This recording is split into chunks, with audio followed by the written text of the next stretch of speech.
Hello friends, एक बार फिर स्वागत है आपका अपने यूट्यूब चैनल श्री एस.एन.पी मैथमेटिक्स पर।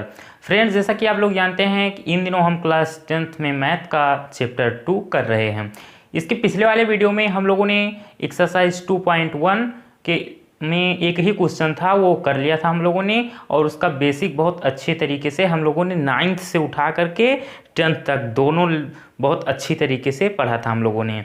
और आज हमारी एक नई एक्सरसाइज 2.2 शुरुआत होने वाली है।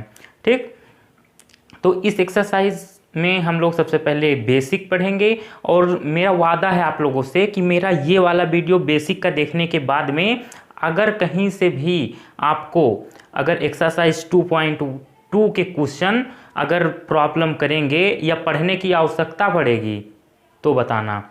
मतलब पढ़ लेना वो तो आपके ऊपर है, लेकिन हम मतलब कुछ इस तरीके से आप लोग को आज पढ़ाएंगे कि बेसिक में ही सारे क्वेश्चन 2.2 के एक्सरसाइज के उसका सारा निचोड़ इस बेसिक में आप लोग को मिल जाएगा। ठीक है, इस वीडियो को देखने के बाद में बेसिक के अगर आपका क्वेश्चन ना सॉल्व हो एक्सरसाइज 2.2 का तो बताना, मेरी गारंटी है। ठीक है, तो सबसे पहले हम लोग थोड़ी सी बात करते हैं क्लास 9th की, क्योंकि ये चैप्टर जो है हम लोग 9th में पढ़ चुके हैं, और जो बच्चे 9th में पढ़ चुके हैं उन्हें ज़्यादा इसमें मेहनत नहीं करनी पड़ेगी इस चैप्टर में। बस बहुत थोड़ा सा पढ़ना है नया, और सारा मतलब सब पुराना ही है। जैसे हम लोगों ने पिछली बार पढ़ा था द्विघात बहुपद के शून्यक निकालना गुणनखंड विधि से। ठीक, तो याद है या नहीं? चलो, कुछ बच्चे को तो पता होगा, लेकिन कुछ बच्चे इस लॉकडाउन में कोरोना की वजह से भूल गए होंगे। ठीक है, तो कोई बात नहीं, हम याद दिला रहे हैं उन्हें। अभी देखना किस तरह सब याद आ जाएगा। और जो बच्चे नहीं पढ़े हैं, किसी कारणवश से पढ़ ही नहीं पाए थे, तो टेंशन नहीं लेने, आपको टेंशन लेने की कोई आवश्यकता नहीं, आपका भाई आपके साथ है। तो द्विघात बहुपद के शून्यक निकालना हम लोगों ने पढ़ा था। अगर नहीं पढ़ा तो फिर देखिए, जैसे अगर हम लोग बात करें x square plus 11x plus 18। ठीक है, अच्छा, सबसे पहले इससे पहले आप लोग ये जान लो कि द्विघात बहुपद जो होते हैं ना, उनका व्यापक रूप होता है ax स्क्वायर प्लस bx और प्लस c। ठीक है, ये होता है हमारा द्विघात बहुपद का व्यापक रूप। आप इसे कहीं नोट कर लेना, व्यापक रूप, जहां a जो होता है और b और c, इसे हम बोलते हैं गुणांक। क्या बोलते हैं? गुणांक। इंग्लिश में बोलते हैं गुणांक को हम कोफिशिएंट। ये होता है गुणांक। अभी गुणांक के बारे में हम लोग बात करेंगे। शून्यक और गुणांक में एक संबंध हम लोगों को पढ़ना है इस एक्सरसाइज में, बस उसी का काम ही है। 2-3 फॉर्मूले हैं, सारी एक्सरसाइज उसी पे डिपेंड है। तो a और b और c यहाँ पर गुणांक होते हैं। तो द्विघात बहुपद का व्यापक रूप ये हम लोग पढ़ चुके हैं क्लास 9th में ही। एक बार फिर से आप लोग अगर भूल गए हो तो देख लीजिए, ax square plus bx plus c। ठीक है, तो अब देखिए कि हम लोग गुणनखंड कैसे करते हैं। इसका गुणनखंड विधि से इसका हम शून्यक कैसे निकालेंगे, बहुत ध्यान से देखना। सबसे पहला काम हमारा है कि जो एक्स स्क्वायर का गुणांक दिया रहे और अचर पद, ये हमारा अचर पद है, और एक्स स्क्वायर का गुणांक। ठीक है, एक्स स्क्वायर का जो गुणांक हो, अब यहाँ पर एक्स स्क्वायर का गुणांक कुछ नहीं है तो हम मान लेंगे क्या है, 1 है। अगर कुछ ना रहे तो 1। इसका एक्स स्क्वायर का गुणांक और अचर पद, इसका हम कर लेंगे आपस में गुणा। तो 18 का 1 में गुणा करेंगे तो क्या होगा, यहाँ कहीं रफली आपको मैं समझाने की कोशिश कर रहा हूँ। इंक खत्म हो गई भाई, 1 मिनट। हाँ, तो देखिए, जैसे 18 और 1 का हमने क्या किया, मल्टीप्लाई। उसके बाद में क्या करना है, ये देखिए, जो हमारा x का गुणांक हो। x का गुणांक क्या है यहाँ 11, जो चर राशि के साथ में जो गुणा के रूप में रहे वही, उसी को हम क्या नाम देते हैं गुणांक। मीन्स b को हम देखेंगे फिर, ठीक। b हमारा क्या है 11। अब देखिए, अब समझने वाली बात यहाँ पर यह है कि जो x का गुणांक है उसको हम कोई दो ऐसी संख्या लेंगे कि जिसे जोड़ने, ये प्लस ऑब्लिक माइनस, मतलब जोड़ने या घटाने पर 11 आए। और अगर उन्हीं दो संख्याओं को, संख्या बदलना नहीं है, उन्हीं दो संख्याओं का अगर हम आपस में गुणा करें तो वो 18 आ जाए। बस यही एक कॉन्सेप्ट हमें समझना है। फिर से एक बार ध्यान से समझिए, बस एक क्वेश्चन आपको समझने में देरी है बस। देखिए, सबसे पहला काम एक्स स्क्वायर का गुणांक लेंगे, अगर कुछ नहीं है तो 1 मान लेंगे, और अगर कुछ दिया हो तो यहाँ पर अगर 2 होता 3 होता, तो जैसे अगर 2 होता तो 18 दूना 36, तो यहाँ पर 36 हो जाता। ये बार बार नहीं लिखना है, अभी जब 2-4 क्वेश्चन करोगे या 9th में आपने किया होगा तो आपकी प्रैक्टिस जब हो जाएगी तब ये दिमाग में खुद हो जाएगा, देखते ही समझ जाओगे आप। लेकिन पहला क्वेश्चन है इसलिए मैं समझाने की कोशिश कर रहा हूँ बहुत बारीकी से, देखिए, ठीक है। तो 18 को 1 से जब करेंगे तो 18 हो गया। तो हमें अब दो ऐसी संख्या लेनी है कि जिसे जोड़ें या घटाएं तो 11 आ जाए, और उन्हीं दो संख्याओं का अगर आपस में हम गुणा कर दें तो 18 हो जाए। अब दो ऐसी संख्या लो, पहले आप ऐसे अपने दिमाग में सोचो कि ऐसी कौन कौन सी संख्या हो सकती हैं कि जिनका गुणा करने में 18 हो सकता है। तो ऐसी एक तो हो सकती है, पहली देखिए 2 गुणे 9 18, और 3 गुणे 6 18, और 6 गुणे 3 18, बस, ठीक है। अब ये 9 गुणे 2 तो बात एक ही हुई। तब देखिए, अब यहाँ पर आपको ये देखना है, ये सब आपको बार बार नहीं करना पड़ेगा, बस एक क्वेश्चन आप समझ जाइए, ये सारा काम आपके दिमाग में ही होगा। बस पहला क्वेश्चन है इसलिए मैं समझाने की कोशिश कर रहा हूँ कि जो बच्चे एकदम बहुत स्लो हैं मैथ, ठीक है, मैं उन्हें मैथ सिखाने की कोशिश कर रहा हूँ।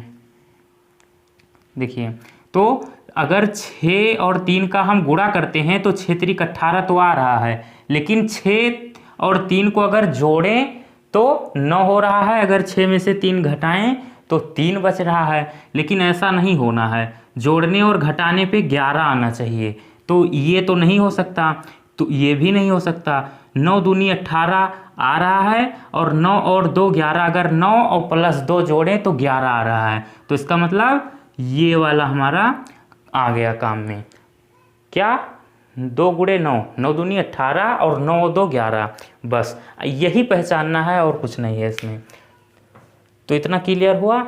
अब देखिए यहाँ पर उसके बाद में आपको क्या करना है, एक्स स्क्वायर प्लस में 9x प्लस में 2x, ठीक है। 9 जो मतलब 11x को हमें इस तरह तोड़ना है, ठीक है, कि जोड़ें उन्हें या घटाएं तो 11 आ जाए, गुणा करें तो 18 आ जाए। अब इसी 11x को हमने क्या लिख दिया 9x और 2x, इसको 11x को हम लिख सकते हैं, नहीं लिख सकते, 9x प्लस 2x बिल्कुल लिख सकते हैं, और प्लस 18। अब देखिए उसके बाद में देखिए हमें इसमें और इसमें, इन दोनों में हमें कॉमन लेना है। कॉमन क्या, जो दोनों के पास हो, ठीक है, कॉमन जो दोनों के पास हो। तो ऐसा क्या दिख रहा है कि जो दोनों में है, 9 है इसमें लेकिन इसमें नहीं है, x इसमें है इसमें भी है, तो आप x ले लीजिए कॉमन। तो यहाँ पर 2x था, एक्स स्क्वायर का मतलब होता है कि x इंटू एक्स, तो एक x कॉमन आ गया तो एक ही x तो बचा, तो अंदर हम ब्रैकेट में एक x लिख लेंगे, और यहाँ x चला गया तो यहाँ केवल बचेगा 9, ठीक है। अब देखिए उसके बाद में प्लस है तो प्लस लगा लीजिए। अब यहाँ से आपको क्या कॉमन दिख रहा है, यहाँ 18 को हम क्या लिख सकते हैं, 18 को हम लिख सकते हैं 2 गुणे 9 लिख सकते हैं, नहीं लिख सकते, बिल्कुल लिख सकते हैं। x तो कॉमन हो नहीं सकता, यहाँ पर है लेकिन यहाँ पर नहीं है। तो देखिए 2 यहाँ आएगा, 18 के अगर गुणांक लिखें तो 2 गुणे 9, और 2 यहाँ भी है तो हम 2 यहाँ से कॉमन ले लेंगे, ठीक है। फिर देखिए यहाँ पर x बचा, और 18 को हमने क्या लिखा था, 2 गुणे 9, और 2 हमने ले लिया कॉमन, तो बचा क्या, 9 बचा, 9 लिख दिया हमने। अब देखिए यहाँ पहुँचने के बाद आपको खुद पता हो जाना चाहिए कि हमारा क्वेश्चन सही सॉल्व हो रहा है या कहीं गलती हो रही है। तो कैसे पहचानेंगे, ये जो दोनों ब्रैकेट हैं ये चाहे जैसे भी क्वेश्चन हो, ये ब्रैकेट एक जैसे आने चाहिए, इसके अंदर जो वैल्यू हैं वो सेम टू सेम एक जैसी होनी चाहिए। x + 9 इस ब्रैकेट में भी है और x + 9 इस ब्रैकेट में भी है। इसका मतलब हमारा जो क्वेश्चन सॉल्व हो रहा है एकदम सही चल रहे हैं हम लोग। फिर देखिए आगे क्या करेंगे, अब इसमें और इसमें ये पूरा एक पार्ट हो गया और ये पूरा एक पार्ट हो गया। देखिए देखिए मेरे भाई, देखिए ये पूरा एक पार्ट हो गया और ये पूरा एक पार्ट हो गया। अब इसमें से आपको क्या कॉमन दिख रहा है, ऐसी क्या संख्या इसमें दिख रही है कि जो दोनों के पास हो। तो ये हमें दिख रहा है कि x + 9 इसमें भी है और x + 9 इसमें भी है, ठीक है। तो हम x + 9 को अब कॉमन ले लेंगे, x + 9। अब क्या बचा, यहाँ x बचा और यहाँ पर क्या बचा, प्लस में 2 बचा, बस हो गया। अब देखिए इतना कॉन्सेप्ट था। अब इसके बाद में नया बस यही करना, हमें ये पता करना है कि इसका शून्यक क्या है। तो शून्यक जानने के लिए हम लोग क्या करेंगे, x + 9 = 0, ठीक है।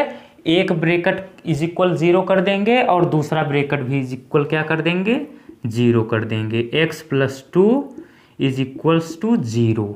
अब देखिए x बराबर ये 9 जो है, ये ब्रैकेट चाहे आप हटा ही दो, कोई दिक्कत नहीं। ये 9 प्लस में है, बराबर के इधर जाएगा राइट साइड तो माइनस में हो जाएगा, ठीक है। और अगर माइनस में रहता तो प्लस में हो जाता। बराबर के इधर उधर जाने पर चिन्ह क्या होता है, परिवर्तित हो जाता है। अब देखिए यहाँ x + 2 था तो x एक तरफ करेंगे और 2 इधर आएगा तो माइनस में हो जाएगा। तो अतः शून्यक जो निकला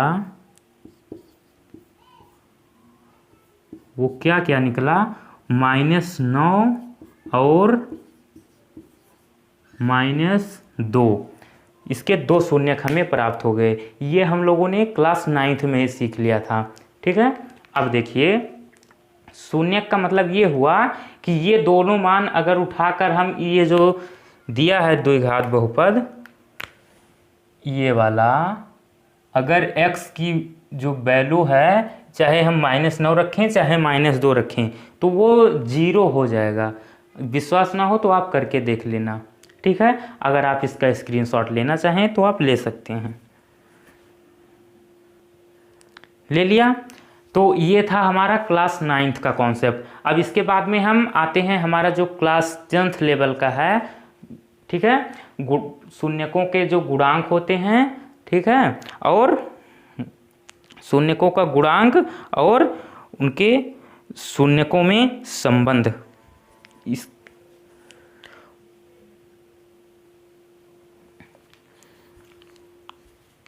हाँ, तो अब देखिए हमारा जो एक्सरसाइज 2.2 है उसका मेन कॉन्सेप्ट क्या है, अब हम उसके बारे में बात करते हैं, ठीक है।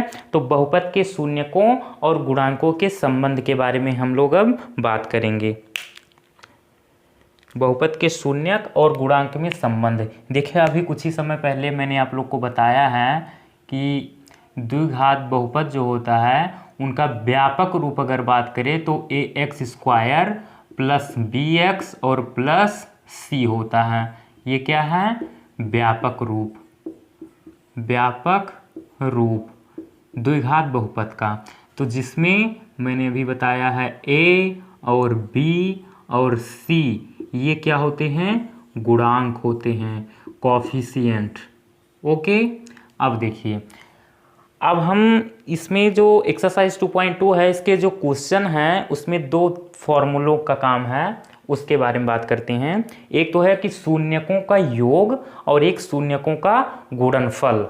ठीक, तो देखिए फॉर्मूला हमारा जो पहला है, शून्यकों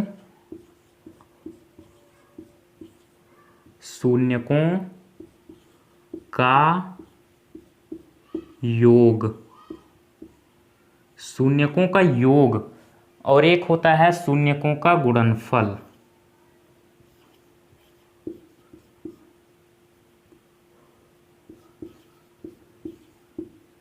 शून्यकों का गुणनफल, शून्यकों का गुणनफल। देखिए तो शून्यकों का योग क्या होता है, ये होता है माइनस एक्स का गुणांक और अपॉन में एक्स स्क्वायर का गुणांक। ठीक, माइनस एक्स का गुणांक अपॉन में एक्स स्क्वायर का गुणांक, और इसी को हम इस तरीके से भी लिखते हैं माइनस बी अपॉन में ए। ठीक है, शून्यकों का योग जो होता है वो माइनस बी और अपॉन में ये होता है, मतलब एक्स का गुणांक माइनस में एक्स का गुणांक और बटे में एक्स स्क्वायर का गुणांक, ये होता है हमारा शून्यकों का योग। और अगर गुणनफल की बात हो, शून्यकों का गुणनफल क्या होता है, तो शून्यकों का जो गुणनफल होता है वो अचर पद और बटे में एक्स स्क्वायर का गुणांक।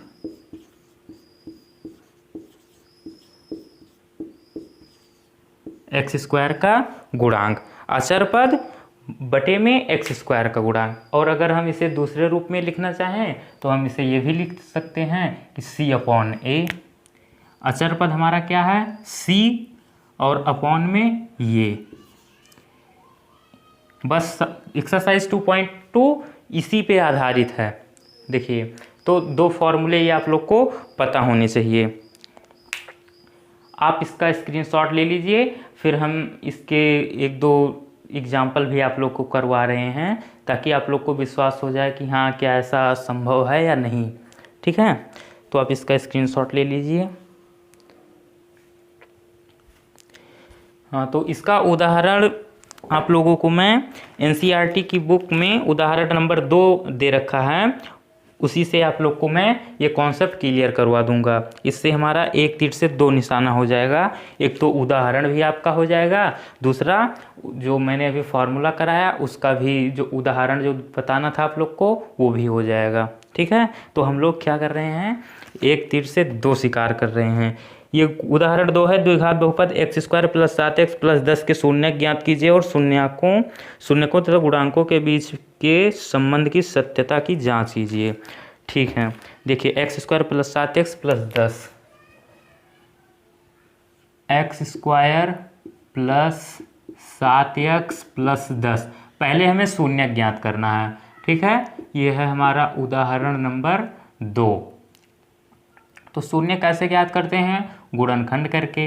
एक्स स्क्वायर ये 7 है, तो ऐसी 2 संख्या लीजिए आप कि जिसे जोड़ने घटाने पर 7 आए और गुणा करने पे 10। तो 5 दूनी 10, 5 तोड़ 2 7, तो 5x प्लस 2x और प्लस में 10। तो यहाँ पर कॉमन क्या दिख रहा है आपको, x, तो x प्लस 5 हो गया। यहाँ से x कॉमन आ गया, यहाँ बचा x, यहाँ बचा 5, प्लस लगा है यहाँ प्लस लगा दीजिए। अब इन दोनों में से कॉमन क्या दिख रहा है हमें, 2 दिख रहा है कॉमन, तो x यहाँ से 2 कॉमन चला जाएगा तो क्या बचेगा 5। तो अब क्या कॉमन मिलेगा हमें, x प्लस 5। यहाँ देखिए दोनों ब्रैकेट अगर एक जैसे नहीं आ रहे हों तो इसका मतलब हमारा जो क्वेश्चन सॉल्व हो रहा है वो गलत सॉल्व हो रहा है। लेकिन यहाँ पर हमें एक जैसे दिख रहे हैं, इसका मतलब क्वेश्चन सही चल रहा है। x प्लस 5 एक ब्रैकेट में, अब ये x और प्लस 2 दूसरे ब्रैकेट में। अब शून्य ज्ञात करने के लिए इसके हम इक्वल में 0 पुट कर देंगे।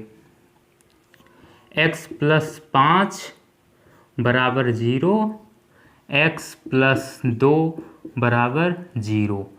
तो x बराबर -5, x इधर जाएगा, और x ये +2 है, बराबर के इधर जाएगा, क्या हो जाएगा, -2 हो जाएगा। तो इसमें हमें बहुपद के 2 शून्य प्राप्त हुए, एक -5 और एक -2। अब हम क्वेश्चन में भी कह रहा है और वैसे भी अभी हम आप लोग को दो जो फॉर्मूले करवाए हैं कि शून्यकों का जो योग होता है वो क्या होता है, -b/a के बराबर होता है। तो क्या यह सही है, ये हमें जांच करना है, क्वेश्चन में भी कह रहा है। ठीक है, तो देखिए पहले तो देखिए कि शून्यकों का योग आ क्या रहा है।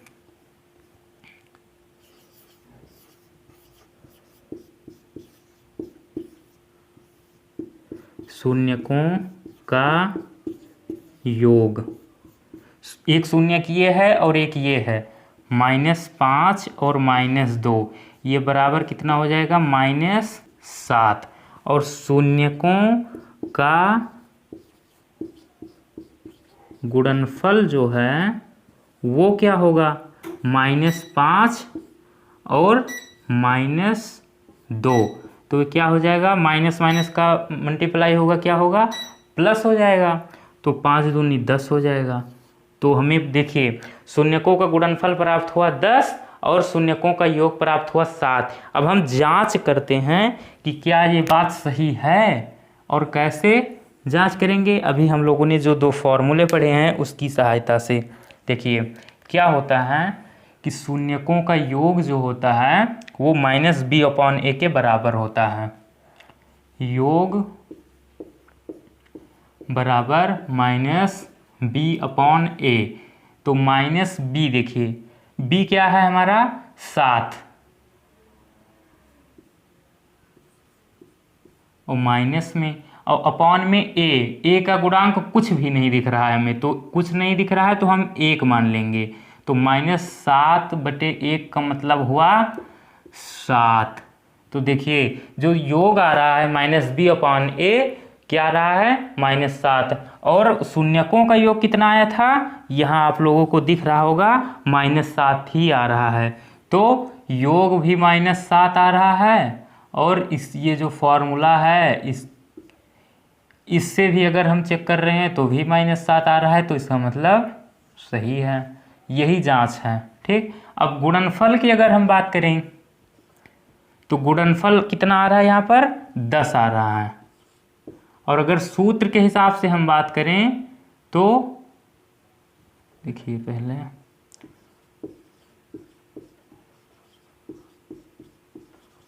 गुणनफल जो होता है उसका क्या फार्मूला बताया हमने, अचर पद और बटे में x² का गुणांक, या c/a, और c होता है अचर पद, c/a। ठीक है, c क्या हमें दे रखा है 10, और a क्या है कुछ नहीं मतलब 1, और गुणनफल आया कितना था 10। तो 10 बराबर 10/1 का मतलब 10 हुआ। तो इसका मतलब गुणनफल भी बराबर आ रहा है। तो बस जांच हो चुकी, इसका मतलब सही है। बस यही करना था। तो समझ में आ गया उदाहरण। अब उदाहरण भी हो गया और आपको एग्जाम्पल भी हो गया इसी में, मतलब वो जो फॉर्मूला कराया था उसका एग्जाम्पल भी इसी साथ साथ हो गया। तो आप इसका स्क्रीनशॉट लेना चाहें तो ले सकते हैं।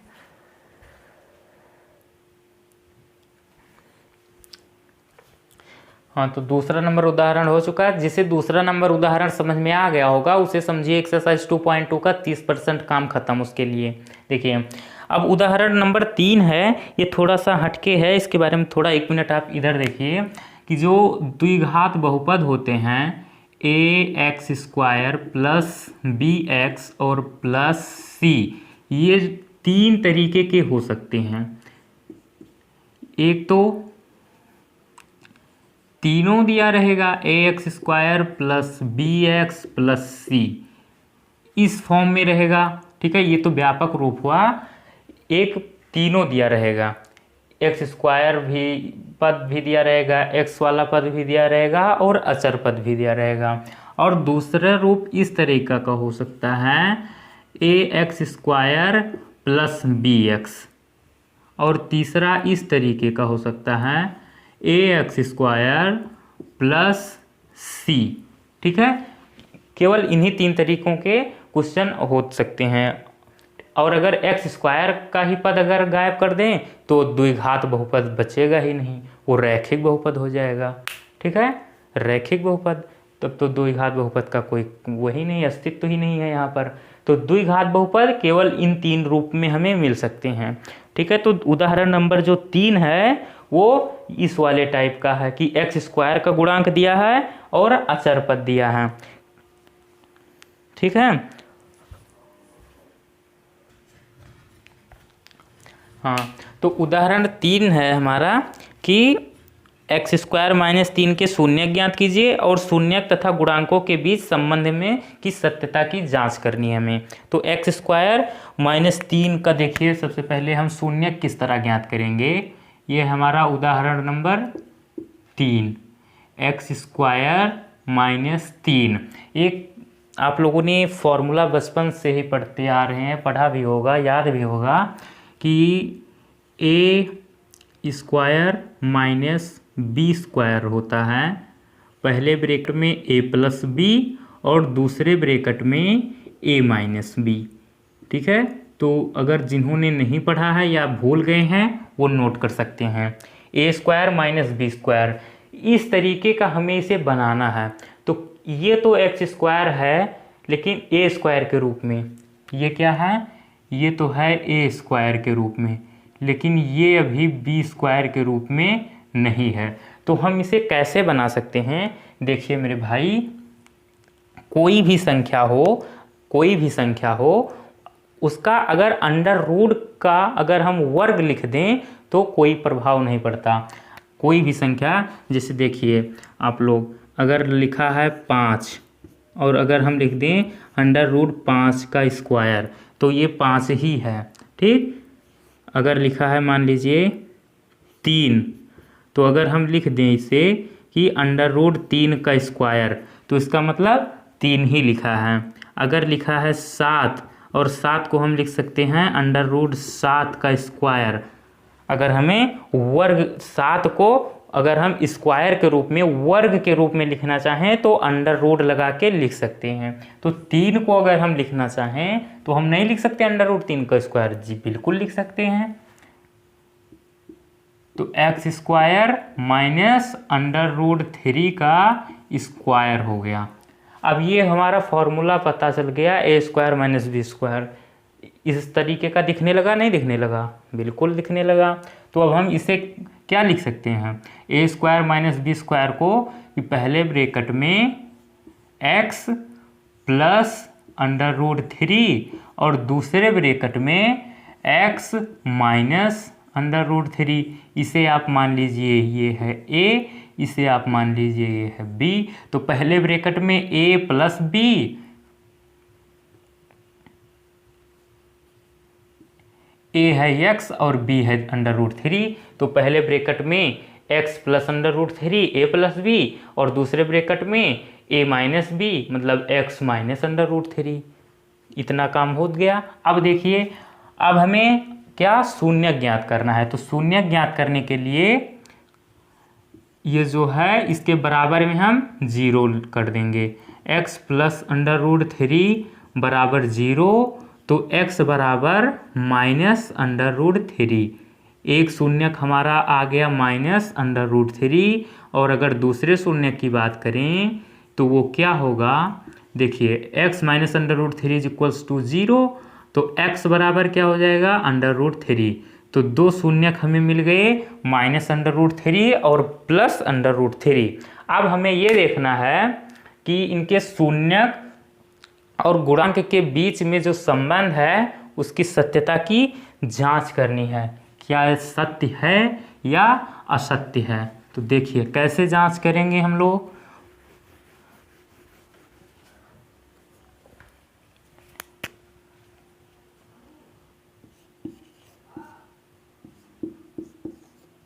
जांच, सत्यता की जांच। ठीक है, देखिए कैसे करेंगे कि शून्यकों का योग बराबर, शून्यकों का योग बराबर क्या आ रहा है, -√3 और +√3, -√3 और प्लस में √3। तो ये माइनस और प्लस है तो क्या आ जाएगा, 0 आ जाएगा। क्या आ जाएगा, 0 आ जाएगा। आएगा नहीं आएगा, क्योंकि चिन्ह विपरीत हैं, एक जैसे हैं, इसलिए 0 हो जाएगा। अब देखिए, अगर शून्यकों का गुणनफल अगर हम देखें, गुणनफल, तो शून्यकों का गुणनफल क्या होगा, माइनस में √3 और प्लस में √3, इसका गुणा क्या होगा, अंडर और अंडर अगर एक जैसी संख्याएं हैं, अगर उनका हम गुणा करते हैं तो अंडर गायब हो जाता है, माइनस तो रहेगा लेकिन ये -3 हो जाएगा। तो अगर हम योग की बात करें तो योग आ रहा है 0, और अगर गुणनफल की बात करें तो गुणनफल आ रहा है हमारा -3। अब देखिए, जो हम लोगों ने फॉर्मूला अभी पढ़ा कुछ समय पहले, योग का फॉर्मूला क्या होता है, -b/में ये। अब ये देखिए कि ये जो x-3, यही तो क्वेश्चन दिया था हमारा, उदाहरण नंबर 3 जो है क्वेश्चन, यही तो है हमारा, x² - 3। अब देखिए, अगर हम फार्मूले की बात करें तो वहाँ पर आप इस तरीके से इसको x² - 3 को आप इस तरीके से लिख सकते हैं, x² - 0x और -3। 0x इसलिए मैंने लिखा कि अगर 0 का गुणा कर देंगे तो 0 हो जाएगा, उससे कोई मतलब नहीं, लेकिन आप अपने तरफ से 0 ये पार्ट भी लिख दिए। ठीक, x का भी पद। तो देखिए a क्या है, यहाँ पर कुछ नहीं है तो a हम मान लेंगे 1, और x का गुणांक मतलब b क्या है, कुछ नहीं है, कुछ भी नहीं है, 0 है, 0। और c क्या है, अचर पद -3, चिन्ह सहित हमें देखना है, c बराबर -3। अब देखिए -b, तो b क्या है हमारा, 0, 0 और अपॉन में a क्या है, 1 और किसी का अगर अंश 0 हो, मतलब 0 में किसी की भी हम भाग करें तो वो 0 ही प्राप्त होता है हमें। और ये देखिए, शून्यकों का योग क्या आया था, 0, और फॉर्मूले से भी क्या आ रहा है, 0, इसका मतलब सही है। अब देखिए गुणनफल चेक करें अगर हम,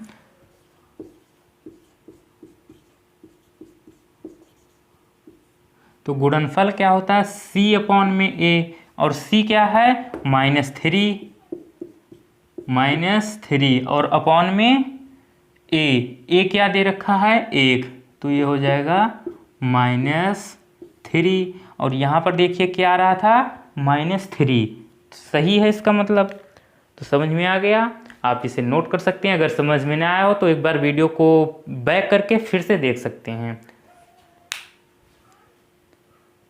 तो ले लिया स्क्रीनशॉट।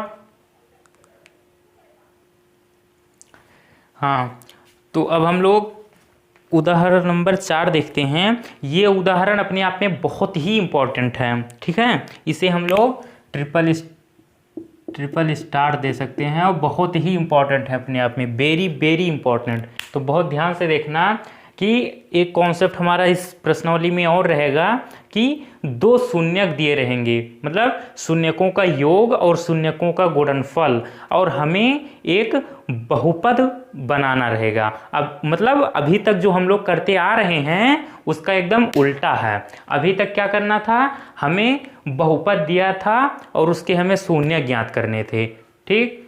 अब देखो, शून्यकों का योग और गुणनफल दिया रहेगा और हमें उनसे एक बहुपद बनाना है, तो उसके लिए एक फॉर्मूला मैंने लिखा है, वो आप लोग को पता होना चाहिए। बहुत इंपॉर्टेंट है ये फॉर्मूला भाई, प्लीज़ इसे आप लोग अच्छे से कहीं नोट कर लीजिए और याद कर लीजिए। याद देखो, फॉर्मूला याद करने की आवश्यकता नहीं पड़ती। आप एक फॉर्मूला लीजिए, 2-4 क्वेश्चन उस पर सॉल्व करिए, फॉर्मूला कभी भूलेगा ही नहीं आपको। अगर केवल आप फॉर्मूला अभी रट लो और उस पर एक क्वेश्चन भी मत करो, भगवान कसम कह रहा हूँ, अगर एक दिन से 2 दिन याद रहे तो बताना। लेकिन वही अगर 2-4 क्वेश्चन कर डालो फिर देखो मज़ा।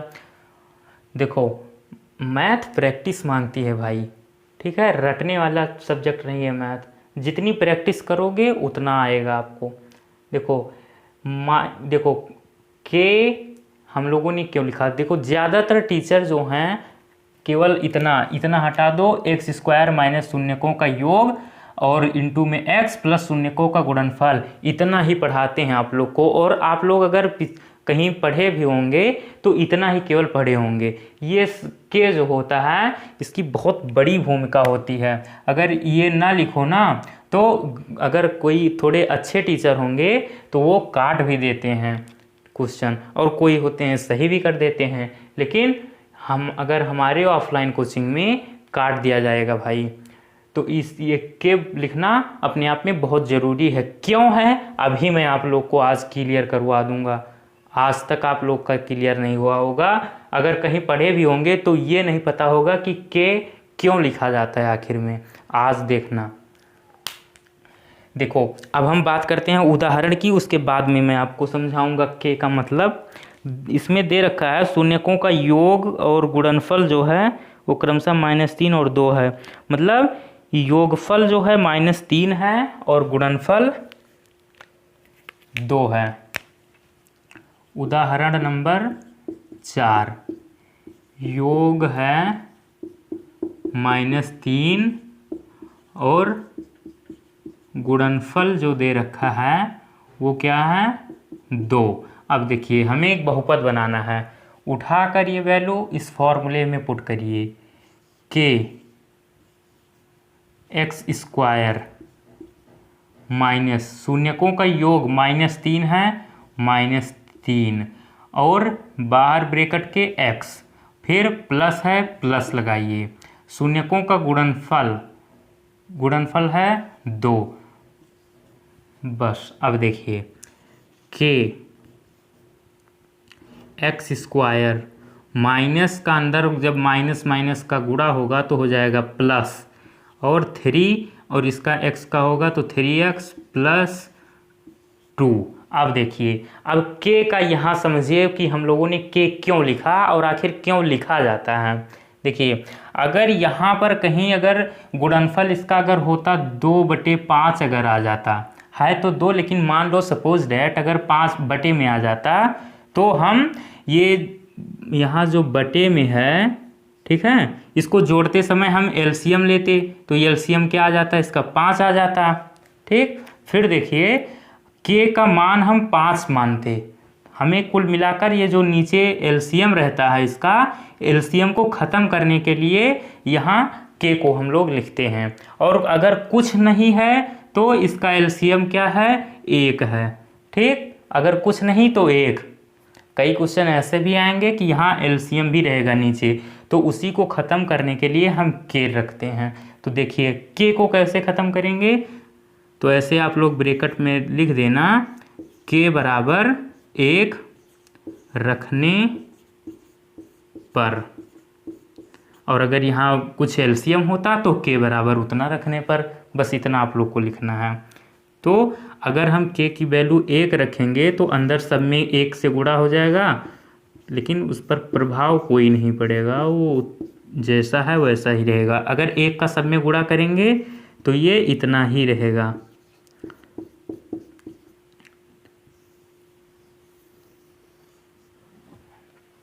ठीक है, ये हमारा क्या आ गया, बहुपद प्राप्त हो गया हमें एक। अब देखिए ये जो क्या, देखिए जो शून्यक होते हैं ना वो मतलब अनंत बहुपद के एक जैसे शून्यक हो सकते हैं। स्क्रीनशॉट ले लीजिए और आज का वीडियो हम यहीं पर समाप्त करते हैं। आज का वीडियो आप लोग को कैसा लगा, अगर अच्छा लगा हो तो प्लीज़ लाइक कीजिए, और अगर आप लोगों ने अभी तक मेरे चैनल को सब्सक्राइब नहीं किया है तो सब्सक्राइब करिए। तो मिलते हैं एक नए वीडियो में नए टॉपिक के साथ। Bye bye, see you.